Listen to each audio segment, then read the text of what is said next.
अस्सलाम वालेकुम साहबो। डॉक्टर शब्बीर अहमद आपकी खिदमत में।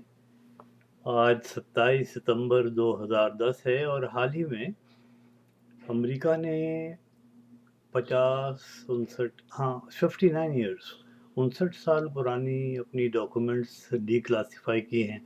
वो लोग जो मेरी तरह पाकिस्तान के साथ पैदा हुए और बड़े हुए, उनके दिलों में एक खलिश कांटे की तरह खटकती रही है कि शहीद मिल्लत लियाकत अली खां का कातिल कौन था। ये जो डॉक्यूमेंट्स महकमा खारजा ने डीक्लासिफाई की हैं वो मुझे भी भेजी हैं, और दुख के साथ साथ एक ऐसा रिलीफ मिला है।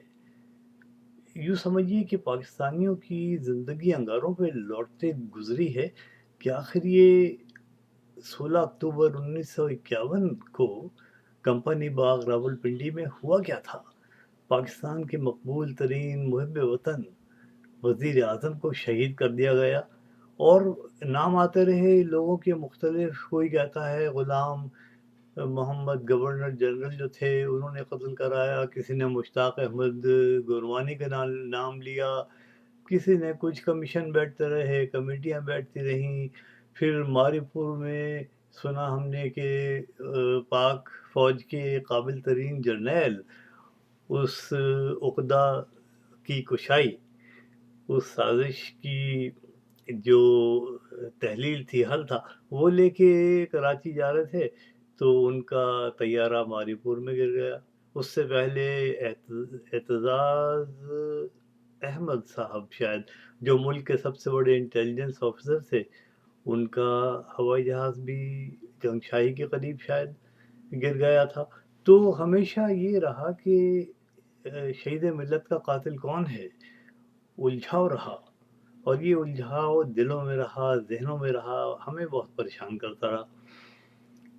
अच्छा जी, ये भी कहा जाता था कि क्योंकि लियाकत अली खान ने रूस का दौरा नहीं किया था, इनकार कर दिया था रूस को, और अमेरिका चले गए थे, इसलिए अमेरिका उनका, माफ़ कीजिए, रूस दुश्मन हो गया, लिहाजा ये कत्ल रूस ने करवा दिया।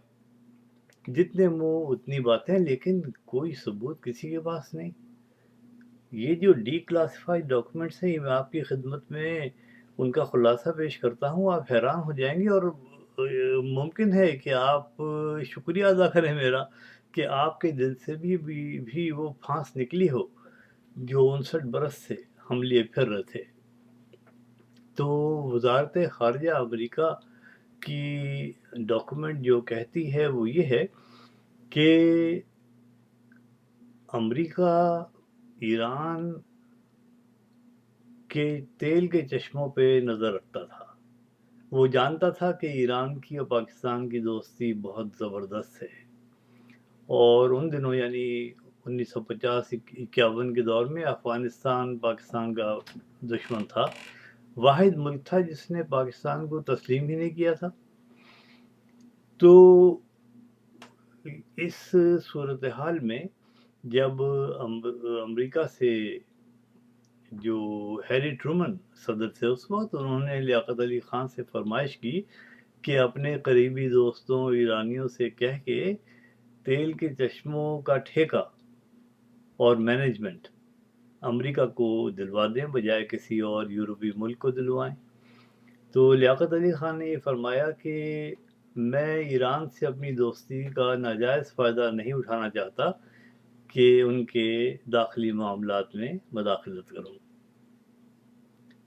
अगले रोज़ सदर ट्रूमन का कुछ धमकी आमेज़ टेलीफोन लियाकत अली खान शहीद को मौसूल हुआ।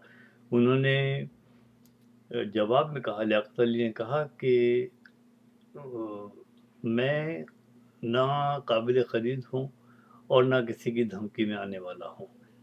ये कह के फ़ोन बंद कर दिया और हुक्म दिया कि आइंदा 24 घंटे के अंदर अमेरिका के जितने तैयारे पाकिस्तानी हवाई अड्डों पर खड़े हैं वो परवाज़ कर जाएं, अपने मुल्क को वापस चले जाएं। अच्छा, वाशिंगटन डीसी में उसी लम्हे फिर एक मीटिंग हुई और तय हुआ کہ یہ نواب زادہ ہمارے کام کا آدمی نہیں ہے۔ دیکھیے کیریکٹر دیکھیں لیاقت علی خان کا، کہ نہ وہ کسی لالچ میں آتے ہیں نہ دباؤ میں آتے ہیں۔ تو امریکہ نے پاکستان میں ایک قاتل کی تلاش، کرائے کے قاتل کی تلاش بہت دوڑ دھوپ کے ساتھ شروع کر دی۔ اس زمانے میں ان کا سفارت خانہ کراچی میں تھا، جو دارالخلافہ پاکستان کا کیپٹل تھا۔ اور کتنی خوشی کی بات ہے اور حیرت کی کہ اس زمانے میں امریکہ جیسے ملک کو پورے پاکستان میں کرائے کا ایک قاتل نہیں مل سکا۔ پھر واشنگٹن ڈی سی سے کراچی اپنے سفارت خانے اور کابل کے سفارت خانے کو ٹیلی فون گیا کہ قاتل کو افغانستان میں تلاش کیا جائے۔ افغانستان کی پاکستان سے دشمنی تھی ہی، تو امریکہ نے یہ لالچ دیا شاہ ظاہر شاہ کی حکومت کو کہ اگر تم قاتل تیار کر لو لیاقت علی خان کا، تو ہم صوبہ پختونستان جو ہے اسے آزاد کرا دیں گے۔ افغان حکومت فوراً تیار ہو گئی۔ انہوں نے 3 آدمی ڈھونڈے، بلکہ ایک تو سید اکبر تھا جسے گولی چلانی تھی، 2 مزید افراد تھے جنہیں عین موقع پر سید اکبر کو قتل کر دینا تھا تاکہ کوئی نشان، کوئی گواہ باقی نہ رہے اور قتل کی سازش دب کے رہ جائے۔ تو 16 اکتوبر سے ایک دن پہلے سید اکبر اور اس کے دونوں ساتھی، جن کو وہ اپنا محافظ سمجھتا تھا، وہ تینوں راولپنڈی آئے، ہوٹل میں ٹھہرے اور قبل از وقت کمپنی باغ میں اگلی صفوں میں جا کے بیٹھ گئے۔ لمبا سا کوٹ تھا سید اکبر کا، اس نے 2 نالی رائفل بڑے اطمینان سے چھپا رکھی تھی۔ اس زمانے میں نہ تو بلٹ پروف شیشے ہوتے تھے اور نہ وہ میٹل ڈیٹیکٹرز ہوتے تھے جلسہ گاہ میں آنے والوں کے۔ تو جیسے ہی لیاقت علی خان تشریف لائے جلسے میں اور اپنے خاص انداز میں کھڑے ہو کے انہوں نے کہا برادران ملت، تو سید اکبر نے اپنے کوٹ سے رائفل نکال کے 2 فائر کیے جو سیدھے بدقسمتی سے لیاقت علی خان کے سینے پر لگے اور آپ سٹیج پہ گرے۔ آپ کے آخری الفاظ یہ تھے، خدا پاکستان کی حفاظت کرے۔ آپ کو ہاسپٹل لے گئے، وہاں سے 2 کارٹریجز نکلے جن پر امریکہ کی مہر بھی تھی، اور جو گولیاں جو 2 سینے میں اتری تھی وہ بھی نکال لی گئی۔ وہ ایسی گولیاں تھیں جو صرف امریکی فوج کے اونچے درجے کے افسروں کو دی جاتی تھیں، کرنلز کو اور ان سے بڑے رینک کے لوگوں کو۔ لیکن ہماری تفتیشی ٹیموں نے یہی سمجھا کہ یہ باڑا یا لنڈی بوتل میں بنی ہوئی مصنوعی گولیاں اور کارٹریج ہیں، ان کو اہمیت دی نہیں۔